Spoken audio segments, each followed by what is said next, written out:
ഗുണങ്ങൾ പറഞ്ഞു തുടങ്ങണോ അതോ എങ്ങനെ ഉണ്ടാക്കാമെന്ന് പറഞ്ഞു തുടങ്ങണോ? ഒരു കൺഫ്യൂഷനാണ്.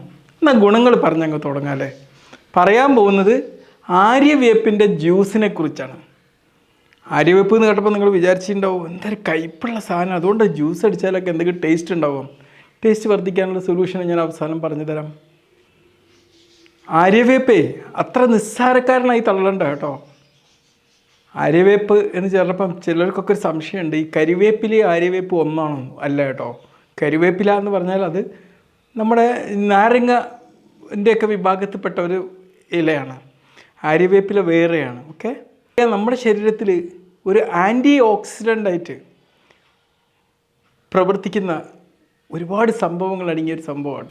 ക്യൂർസെറ്റിന്, ബീറ്റ കരോട്ടിൻ തുടങ്ങിയ ഒരുപാട് നമ്മുടെ ശരീരത്തിൽ അപകടങ്ങൾ ഉണ്ടാക്കുന്ന ഫ്രീ റാഡിക്കൽസ് ഉണ്ടാക്കുന്നത് തടയാൻ ചെറുത്ത് നിൽക്കുന്ന നല്ല യോദ്ധാക്കളാണ് ഒരുപാട് ഈ ആര്യവേപ്പിലയിൽ അടങ്ങിയിട്ടുണ്ട് കേട്ടോ.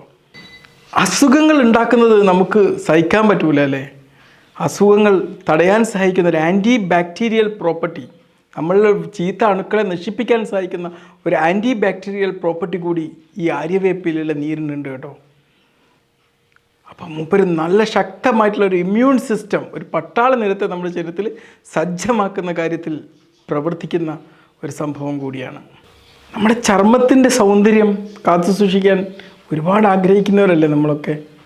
അതുമാത്രമല്ല, ചർമ്മത്തിൻ്റെ ഭംഗിക്ക് മുമ്പിൽ കോട്ടം നിൽക്കുന്ന മുഖക്കുരു, എക്സീമ, സോറിയാസിസ്, ഇതിനൊക്കെ ചികിത്സിക്കാൻ ഇതിൽ ലോക്കലായിട്ട് പുരട്ടുന്നത് കൊണ്ട് സഹായകരമാണെന്നാണ് പറയുന്നത്.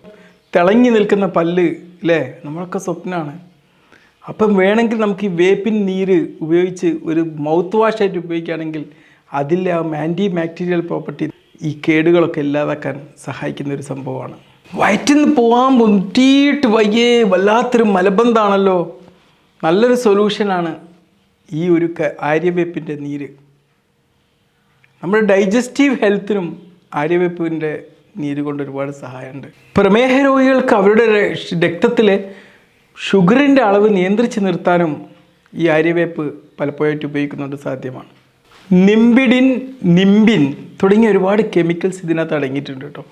ഈ കെമിക്കൽസിൻ്റെ ഒരു പ്രത്യേകത എന്താണെന്നറിയോ? ഇതിനൊരു ആൻറ്റി ഇൻഫ്ലമേറ്ററി പ്രോപ്പർട്ടി ഉണ്ടെന്നാണ്. ആൻറ്റി ഇൻഫ്ലമേറ്ററി എന്ന് പറയുമ്പോൾ ശരീരത്തിൽ നീർവീക്കൊക്കെ ഉണ്ടായിട്ട് വാത രൂപത്തിലുള്ള പ്രശ്നങ്ങൾ ഉണ്ടാകുന്ന ഒരവസ്ഥയിൽ അത് തടയാൻ ഈ ഒരു ആര്യവേപ്പിൽ അടങ്ങിയിട്ടുള്ള ഈ കെമിക്കൽ കൊണ്ട് സാധ്യമാവുമെന്ന് പറയുന്നത്.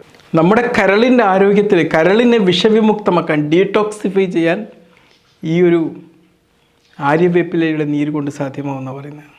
നമ്മുടെ മുടിയുടെ ആരോഗ്യം, അതിനും നമ്മുടെ ആര്യവേപ്പിയുടെ ഇല സഹായകരമാണ്. നമ്മളിൽ താരന് പോകാൻ, പിന്നെ മുടി കൊഴിച്ചിലുള്ളവർക്കൊക്കെ ഇതുകൊണ്ട് ചെറിയൊരു സപ്പോർട്ട് കിട്ടുമെന്നാണ് പറയുന്നത്. ആയിക്കോട്ടെ, ഇനി നമുക്ക് എന്ത് ചെയ്യാമെന്നറിയോ? ഈ ആര്യവേപ്പിലോട്ട് എങ്ങനെ ജ്യൂസ് അടിക്കാമെന്ന് നോക്കാം. ആര്യവേപ്പിലിൻ്റെ ജ്യൂസ് ഉണ്ടാക്കാൻ വേണ്ടി നിങ്ങൾക്ക് വേണ്ടത് 3 ഇൻഗ്രീഡിയൻസാണ്. എന്തൊക്കെയാണെന്നറിയോ?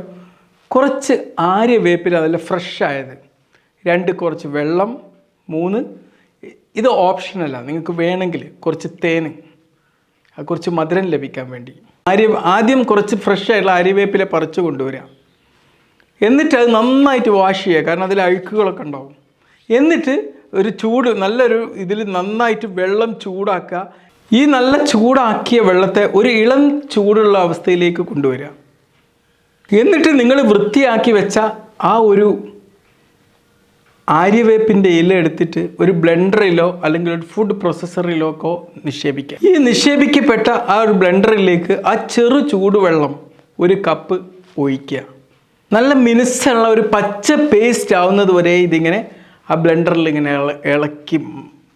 ഇളക്കുക. ഒരു നല്ലൊരു അരിപ്പ മൂല്യമോ അല്ലെങ്കിൽ നല്ല വൃത്തിയുള്ള ഒരു ക്ലോത്തിലൂടെയോ അതിൻ്റെ ലിക്വിഡ് പാർട്ട് നല്ല വൃത്തിയുള്ളൊരു പാത്രത്തിലേക്ക് അരിച്ചിങ്ങോട്ട് എടുക്കുക. എന്നിട്ട് ആ വേപ്പിൻ ജ്യൂസ് ഒന്ന് ടേസ്റ്റ് ചെയ്ത് നോക്കുക. നിങ്ങൾക്ക് അതിൻ്റെ കയ്പ്പ് സഹിക്കുന്നില്ലെങ്കിൽ വേണമെങ്കിൽ 1 ടീസ്പൂൺ തേൻ അതിലേക്ക് ഒഴിക്കാവുന്നതാണ്. ഇനി അത് ഒഴിക്കണം എന്നുള്ളത് നിർബന്ധമുള്ള കാര്യമൊന്നുമല്ല.